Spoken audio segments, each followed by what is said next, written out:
ఇప్పుడు అల్లూరి శ్రీనివాస్ గారు ఉన్నారు కదా, ఆయన ఫస్ట్ నన్ను పెళ్లి చేసుకున్నాడు. మా మ్యారేజ్ జనవరి 1న అయింది, ఆయన బర్త్డే రోజు. తర్వాత ఇంకో అమ్మాయి వర్షిణి అనే అమ్మాయిని జనవరి 13న చేసుకున్నా అన్నాడు. మరి ఫస్ట్ భార్య నేను ఉండగా ఇంకో అమ్మాయిని ఎట్లా చేసుకుంటాడు? ఇట్లా ఎంతమంది ఆడపిల్లల జీవితాలతో తను ఆడుకుంటాడు. అందుకే నేను ఇది ఆగాలని నేను ముందుకు వచ్చాను. దయచేసి మీ మీడియా వాళ్ళు కానీ, పోలీస్ డిపార్ట్మెంట్ కానీ, గవర్నమెంట్ కానీ అతని మీద స్టెప్ తీసుకోవాలని నేను కోరుకుంటున్నాను. ఏమని చెప్పాడు ఫస్ట్ మీతో ఏం మాట్లాడారంటే మీరు తనకి ఎలా కాంటాక్ట్ అయ్యారు ఫస్ట్? అసలు అంటే నేను ఒక భక్తి పరంగా ఉన్నా కాబట్టి తనని కాంటాక్ట్ నేను అయ్యాను. అయిన తర్వాత మా మధ్యన మంచి క్లోజ్నెస్ పెరిగింది ఫస్ట్. ఆ తర్వాత అది కాస్త ఈ పెళ్లి దాకా వచ్చేసింది. పెళ్లి చేసేసుకొని ఏదో సేవ, ఒక ఆశ్రమం పెట్టి ఒక సేవ చేసుకుంటూ ఉండిపోవాలని అనుకున్నాము. దానికి ప్రిపేర్ కూడా అయ్యాము. చాలా చోట్ల ల్యాండ్స్ కూడా వెతికాము, కానీ మేము తీసుకోలేకపోయినాం. ఎందుకంటే ఈయన ఒక్క మాట మీద నిలబడడు. రోజు రోజుకి తన మాట అనేది చేంజ్ అవుతూ ఉంటుంది. అట్లా ఈలోపు ఈ వర్షిణి అనే అమ్మాయి టాపిక్ వచ్చింది. నేను అడిగాను, అడిగితే ఏమన్నాడు, తను నాకు కూతురు అవుతుంది, నేను తనకి గురువుని అవుతాను, ఏదేదో చెప్పుకుంటూ వచ్చాడు. అప్పటికే వర్షిణికి తనకి సంబంధం ఉందా?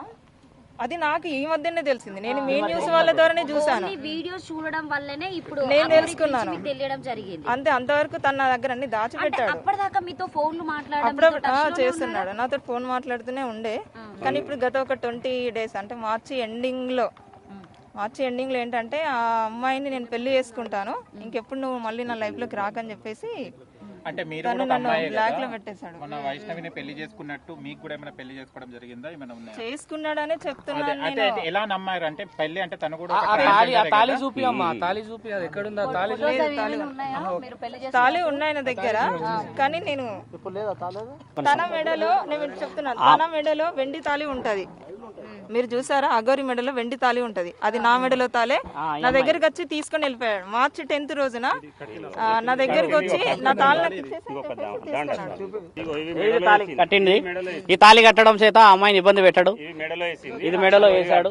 చూడండి, అది కూడా కాదు, తన మెడలో ఉన్న వెండి తాళి కూడా నా మెడలో ఉన్నది. నన్ను ఏంటి వచ్చి నా తాళి నాకు ఇచ్చేసానని చేసి తీసుకెళ్లిపోయాడు. అప్పటికి ఆ అమ్మాయికి ఈ అగోరికి పెళ్ళైందనే విషయం నాకు అప్పుడే తర్వాత తెలిసింది. నాకు ఆ తర్వాత నేను గట్టిగానే అడిగితే ఇప్పుడు నా నంబర్ బ్లాక్ లో పెట్టిన, రెస్పాండ్ అవ్వట్లేదు. ఇప్పుడు సరే, మీరు భక్తి పారవశంలో ఉన్నారు, మీరిద్దరు కలిసి సమాజానికి. కానీ నేను ఎప్పుడు మీడియా ముందుకు నేను రావాలి అని అనుకోలేదు. ఎందుకు ఒప్పుకున్నారు అసలు పెళ్లి చేసుకోవాల్సిన? పెళ్లి అంటే నా దృష్టిలో ఏంటంటే, ఇప్పుడు ఆ అమ్మాయి మేమేదో లవర్స్ అని చెప్పేసి మేము సహజీవనం చేస్తామని అలాంటి ఉద్దేశము నాకు లేదు. నాకేంటంటే నాకు ఇప్పుడు కాదు, తనకు కలవక ముందే నాకు ఒక ఆశయం ఉండే, ఒక ఆశ్రమం పెట్టాలి, గోమాతలని కానీ ఏదన్నా వృద్ధులని కానీ ఇలా చూసుకోవాలని నేను, మా మామయ్య, మా అన్నయ్య మేము ఒక కమిటీగా అనుకున్నాము. సో ఈయన కూడా సేమ్ నాకు అనుకూలంగా మాట్లాడేసరికి సరే అలా ఒక భక్తురాలుగా ఉండిపోవాలి తప్ప ఇది ఇంతవరకు ఆగిపోవాలని నేను అలాగే ఉన్నాను. నాలాగా ఇప్పుడు ఆ వర్షిణి అమ్మాయి కూడా ఏంటంటే తను చిన్నపిల్ల.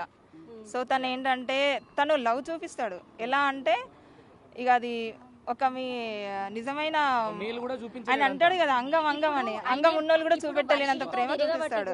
3 నెలలు అవుతుంది. 3 నెలల్లో మీరు ఎందుకు ముందుకు రాలేకపోయారు? ఇప్పుడు వాళ్ళు పెళ్లి చేసుకుంటున్నాము మేము నిజంగానే, నాకు 15 days బ్యాకే తెలిసింది. అంతకు ముందు నుంచి కూడా 15 days బ్యాకే తెలిసే మీరు వాళ్ళకి అంటే ఇది నిజం, ఇది జరిగిందని చెప్పేసి మీరు ఓపెన్ అయితేనే మిమ్మల్ని జనాలు రిసీవ్ చేసుకోగలుగుతారు. నాకు వర్షిణి అమ్మాయితో తిరుగుతున్నాడన్న సంగతి జస్ట్ నాకు 15-20 days బ్యాకే తెలుసు. అంటే అంతకు ముందు నుంచి కూడా నాకు తెలీదు. మీరు చూడలేదా?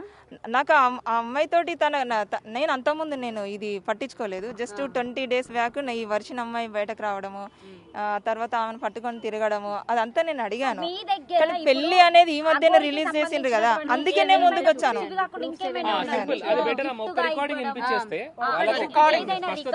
ఎందుకంటే నిజంగా మీరు భార్య అని చెప్పడానికి ఏమైనా ప్రూఫ్స్ ఉంటే చూపించండి.